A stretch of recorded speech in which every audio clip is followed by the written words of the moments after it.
Olá, meus amados irmãos, a paz do Senhor.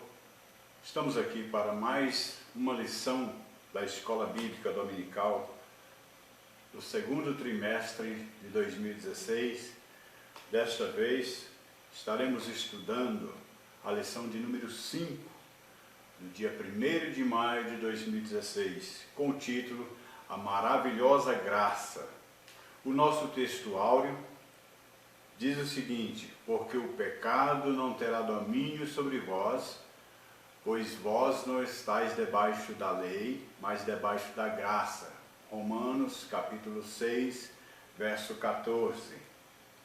E a nossa leitura bíblica em classe, em Romanos capítulo 6, verso 1 ao verso 12. Nós temos como objetivo nesta lição mostrar que Cristo Jesus é a graça divina manifestada em forma humana.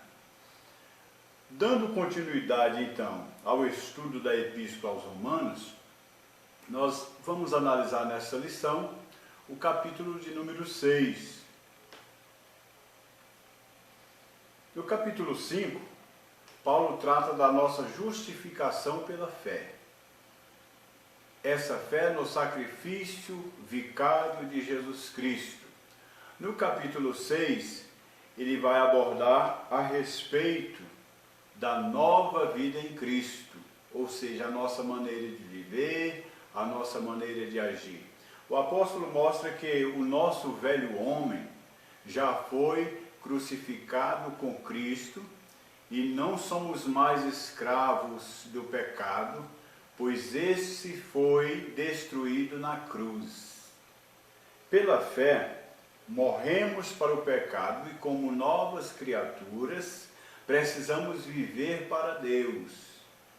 E essa vida em obediência e santidade, como novas criaturas, não alcançamos a perfeição, somos tentados, vivemos em um mundo que jaz no maligno, mas desde o momento que tomamos a decisão de viver pela fé para o Senhor Jesus, nós somos livres do poder do pecado, pois agora o próprio Jesus habita em nós, conforme Colossenses capítulo 2, o verso 20.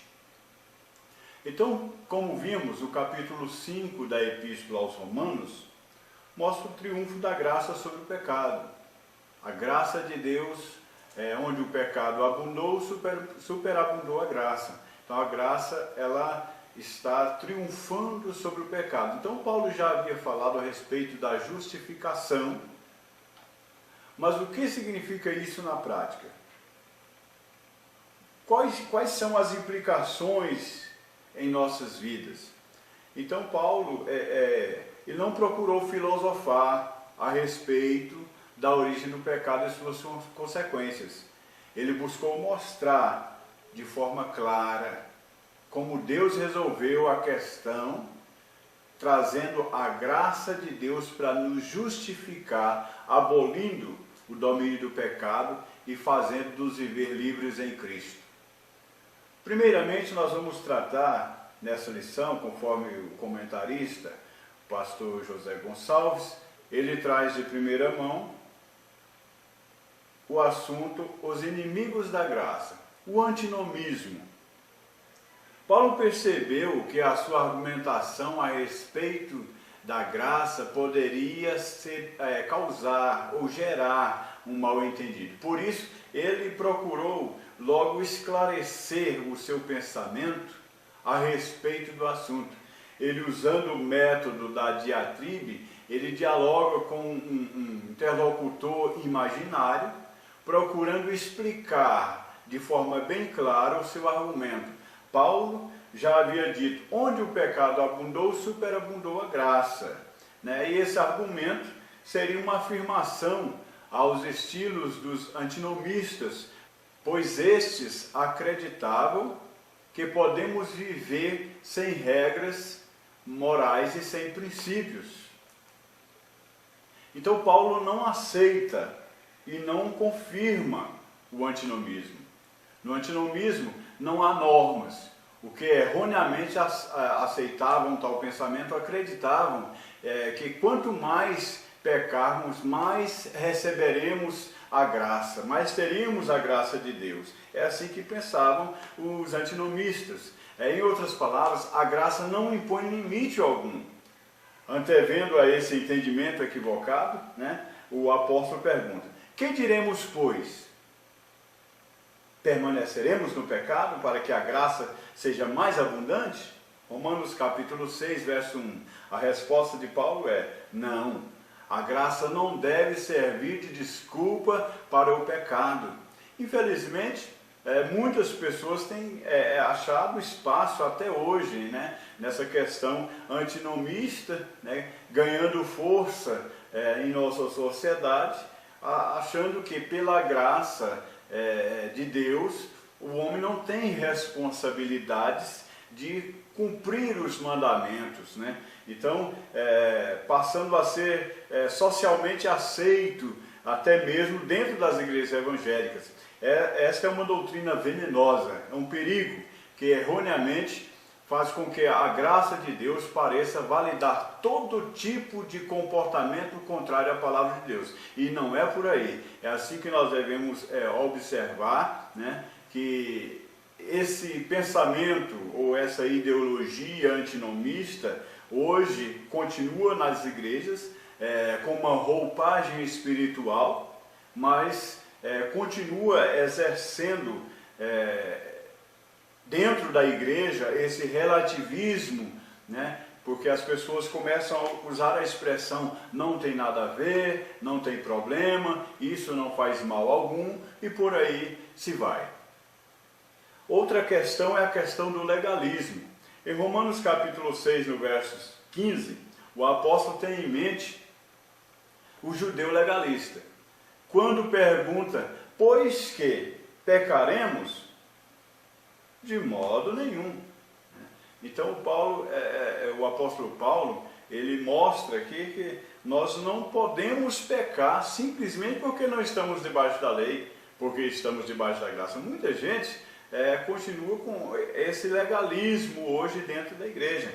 Então a doutrina da justificação pela fé, independentemente das obras da lei, levaria o legalista a argumentar que Paulo estaria ensinando que em virtude de não estarmos mais debaixo da lei, então não há mais obrigação alguma com viver em santidade. Não há necessidade de procurar a santificação.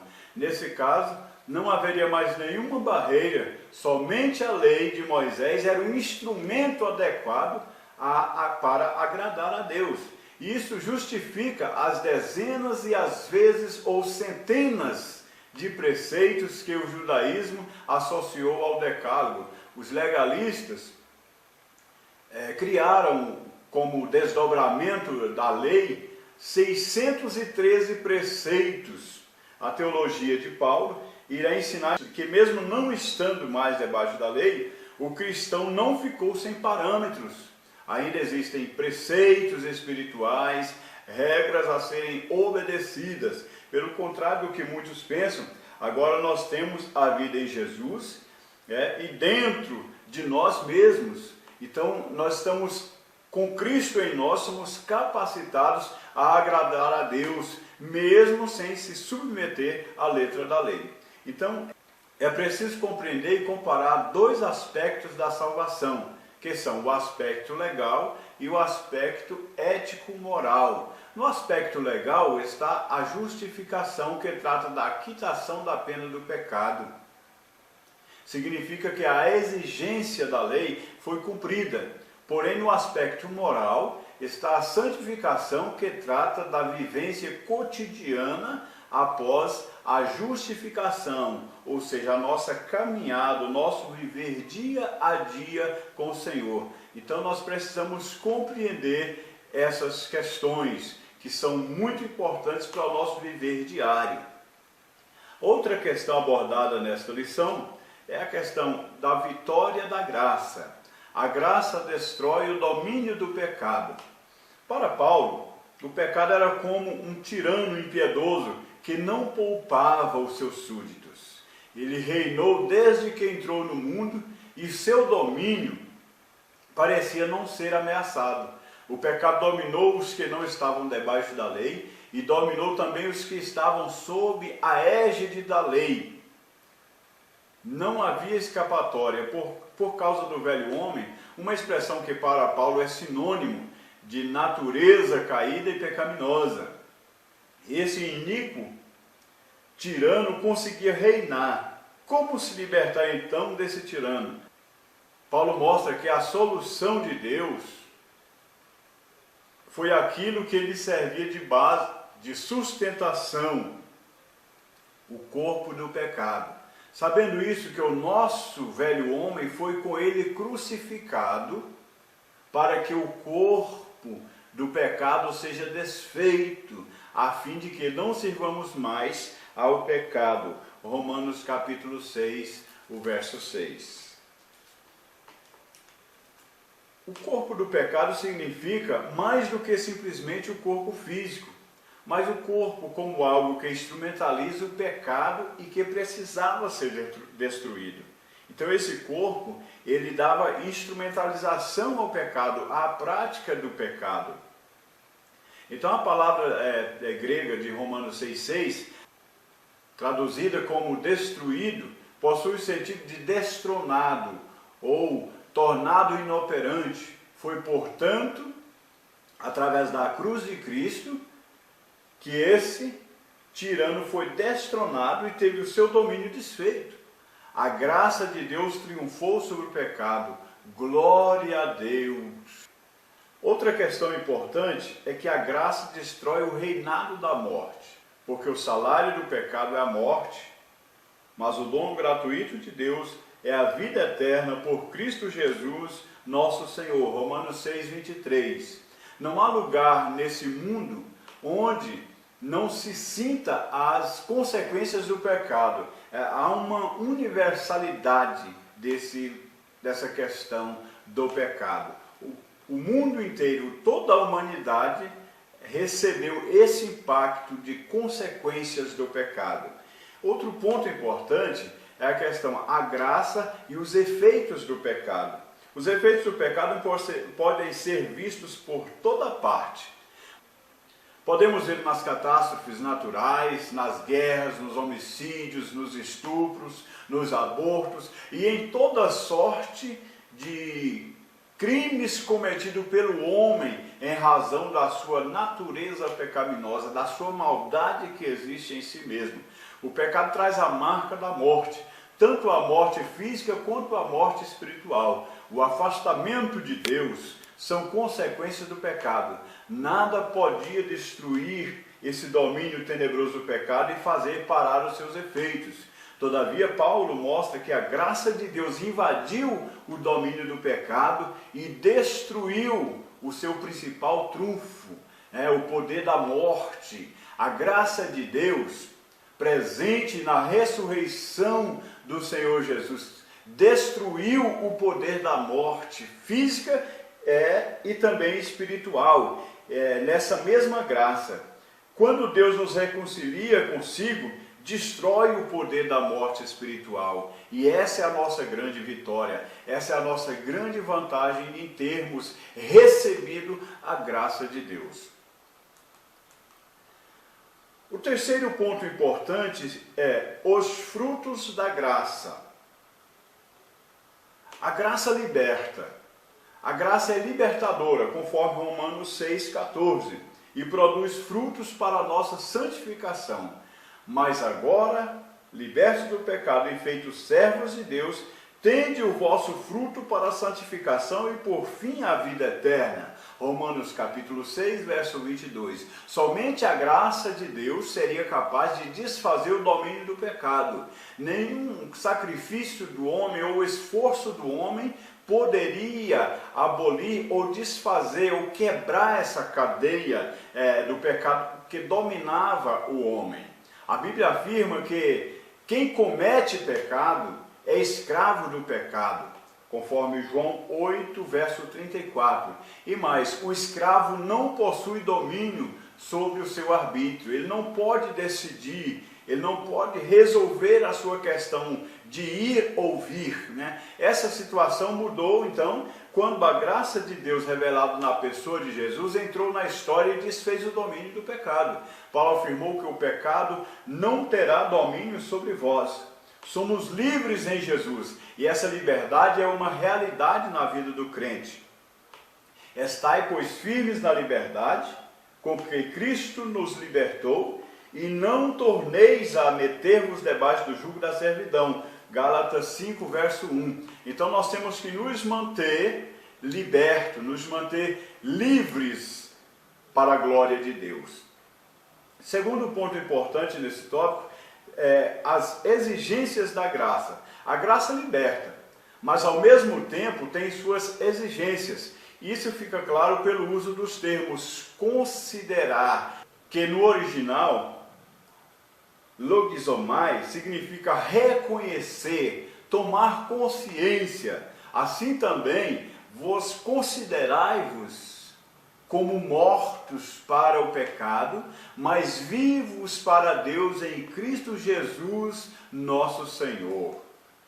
Romanos capítulo 6, verso 13, a palavra apresentar, no grego, paristemi, significa colocar-se à disposição de alguém. Então, nós podemos ver, nem tampouco vos apresenteis os vossos membros ao pecado por instrumentos de iniquidade, mas apresentai-vos a Deus como vivos dentre os mortos, e os vossos membros a Deus como instrumentos de justiça. Romanos capítulo 6, o verso 13. Outra questão importante a se observar nesta lição é a graça santifica. Paulo revela que um dos efeitos imediatos da graça é a justificação e o outro é a santificação. Romanos 6,22 nos diz: mas agora, libertados do pecado e feitos servos de Deus, tende o vosso fruto para a santificação e por fim a vida eterna. A palavra santificação, que traduz o grego agiasmos, mantém o sentido de separação. A graça nos libertou e nos separou para Deus. A santificação aparece aqui nesse texto como um fruto da graça de Deus. Então, nesse ensino, Paulo nos mostra que a santificação ocorre em dois estágios. Primeiramente, somos santificados em Cristo quando confessamos como Salvador de nossas vidas. Na teologia bíblica, isso é conhecido como santificação posicional. Por outro lado, não podemos nos acomodar, mas procurar a cada dia nos santificar, isto é, nos separar para Deus, que santificação quer dizer separação. Essa é a graça progressiva, né? É a graça que continua, aquilo que existe como um processo em nossa vida, dia após dia. Então nós precisamos nos consagrar, né? Não reine, portanto, o pecado em vosso corpo mortal, de maneira que obedeçais às suas paixões. Romanos 6, verso 1. Entendemos que o pecado opera por meio do corpo.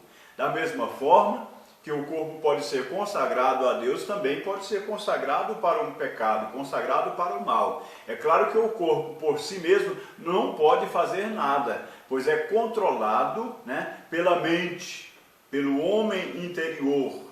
Entretanto, quando o pecado domina a mente do homem, ele controla as ações do corpo.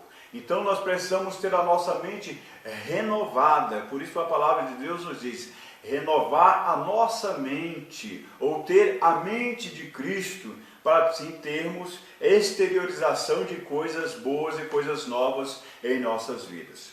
Concluindo esta lição, nós vimos que quem são realmente os inimigos da graça, conhecemos a vitória da graça e seus frutos, e tudo que temos e tudo que somos só foram possíveis pela graça de Deus. Não tem mérito algum de homem. Essa graça é que trouxe a salvação, porque a graça salvadora de Deus se há manifestado a todos os homens, que venhamos viver segundo a recomendação da palavra de Deus, né? Renunciando à impiedade e vivendo nesse presente século de forma sóbria, justa e piedosamente. eu quero definir aqui para você. Vida sóbria é paz consigo mesmo, é estar bem consigo mesmo. Vida justa é estar bem com Deus, é estar reto com Deus. E piamente ou piedosamente é paz uns com os outros, conforme Tito, capítulo 2, verso 11 e verso 12. Que assim Deus abençoe a sua vida e continue assistindo às nossas aulas. Nós queremos cada dia trazer uma palavra nova, uma palavra melhor para você. Não esqueça de clicar aí no nosso vídeo dizendo que gostou do nosso trabalho e comente, façam seus comentários. Que Deus abençoe a sua vida. Amém.